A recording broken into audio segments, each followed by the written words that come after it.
di sini ada dua hal dulu.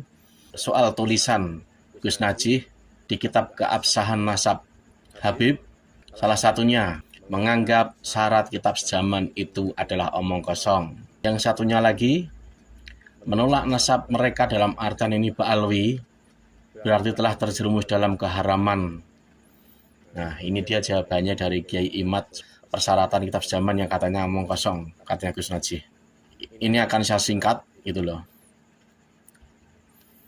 Kita mulai. Sebagian dari yang disampaikan Muhammad Najih Sarang, MNS, inisialnya dibuat seperti itu, dalam kata pengantar di buku resmi Rabithah Alawiyah, Keabsahan Nasab Ba'alwi yang ditulis Hanif Alatos dan kawan-kawan adalah sebagai berikut. Selanjutnya, buku ini secara tegas membuktikan bahwa klaim yang sering dihembuskan oleh pihak-pihak pembatal nasab mengenai syarat kitab sejaman sebagai prasyarat keabsahan nasab adalah omong kosong. Tidak ada referensi ilmiah yang mendukung klaim tersebut. Ini jawabannya dari Kiai Imaduddin. MNS tidak memahami tarai isbat al-nasab, metode-metode menetapkan nasab. Ia tampak kurang literasi. Sudah penulis sampaikan dalam berbagai kesempatan bahwa karena ilmu nasab, terutama nasab jauh seperti nasab kepada Nabi Muhammad, adalah termasuk dalam lingkup ilmu sejarah. Maka untuk memvalidasi kesahihan klaim suatu silsilah nasab yang jauh, ia memerlukan sumber-sumber rujukan baik sumber primer maupun sekunder. Dan yang demikian itu adalah sesuatu yang sudah mafhum, tidak mesti ditanyakan lagi referensinya. Tetapi baiklah jika memang yang penulis hadapi adalah orang yang memang belum memahami permasalahan seperti MNS ini, penulis akan sampaikan pendapat-pendapat ulama tentang kitab sejaman atau yang mendekati berikut ini. Silahkan baca dalam kitab Usulu Ilmi Al-Nasab wa Al-Mufadlalah Ba'in Al-Ansab, karya pakar ilmu nasab Fuad bin Abduh bin Abil Gaits Al-Jaizani, halaman 7677. Dan ketika kita mentakhik nasab, maka sumber-sumber yang memungkinkan kita mengambil darinya wajib berupa kitab-kitab nasab terdahulu yang ditulis sebelum masa modern, yaitu ketika orang lebih dekat mengetahui keturunan mereka.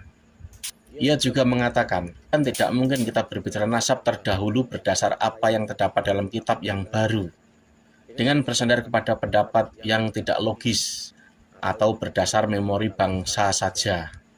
Dalam kitab Dalil Insya wa Takhihi Sali Al-Ansab, karya Dr. Imad Muhammad Al-Atiqi, dikatakan, marji atau referensi berbeda dengan masdar atau sumber.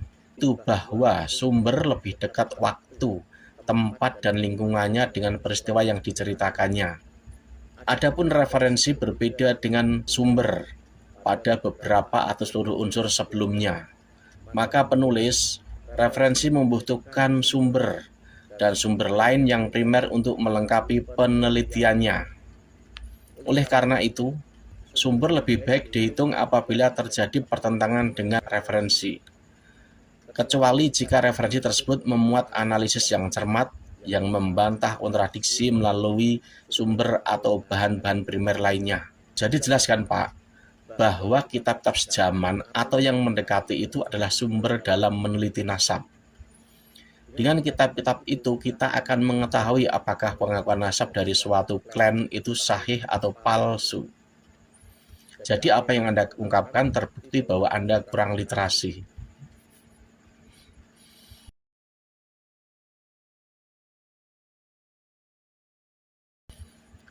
MNS juga mengatakan, sebagai bagian dari Ahlus Sunnah wal Jamaah, kita seharusnya memelihara itikad baik dan percaya penuh terhadap nasab para Habib Bani Alawi.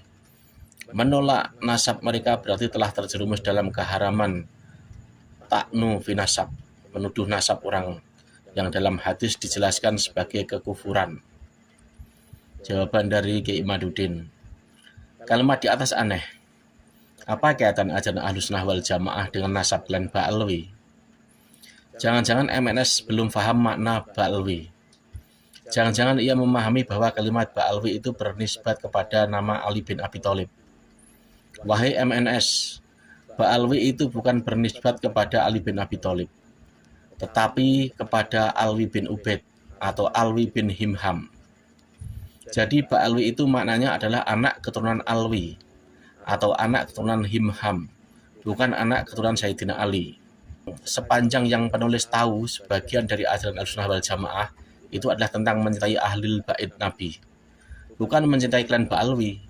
Sedangkan Ba'alwi bukan ahli bait Nabi. Bagaimana klan Ba'alwi menjadi ahli bait Nabi, sedangkan mereka keturunan Nabi saja bukan? Lalu apa alasan MNS mengharuskan umat Islam percaya penuh terhadap pengakuan klan Ba'alwi? Apa alasannya? Mana dalilnya? Kita lanjut. Memasukkan orang yang bukan keturunan Nabi seperti klan Ba'alwi menjadi bagian keturunan Nabi, dosanya sama dengan menafikan orang yang benar-benar keturunan Nabi menjadi bukan keturunan Nabi dan masuk dalam kategori kekufuran. Orang-orang yang tidak percaya kepada klan Ba'alwi sebagai keturunan Nabi, hukumnya adalah mentoen klan Ba'alwi. Tetapi orang yang memasukkan klan Ba'alwi sebagai keturunan Nabi dengan banyaknya dalil bahwa mereka bukan keturunan Nabi, hukumnya dia telah mentoen nasab Nabi. Bandingkan MNS antara penulis yang telah mentoen klan Ba'alwi dan Anda yang telah mentoen nasabnya baginda Nabi. Memasukkan orang yang bukan keturunan Nabi sebagai keturunan Nabi telah merendahkan harkat martabat Nabi dan zuriyah Nabi yang asli. Karena genetik kenabian memiliki sifat iradat al-tatir minallah, inginkannya kesuciannya dari Allah. Yang diwarisi dari ahli bait Nabi, potensi mereka menjadi orang yang soleh zahir dan batin itu sangatlah tinggi. Hal demikian itu tidak dimiliki oleh genetik selainnya. Maka ketika Anda memasukkan orang yang bukan keturunan Nabi seperti Alwi bin Ubaid sebagai keturunannya, maka Anda akan bertanggung jawab jika di kemudian hari banyak keturunan Alwi bin Ubaid berbuat dosa dan kerendahan, lalu manusia menyematkan hubungan mereka dengan baginda Nabi. Wahai MNS, sesungguhnya khatar atau bahaya yang engkau miliki dengan memasukkan Ba'alwi kepada bagian keturunan Nabi lebih besar daripada yang penulis miliki.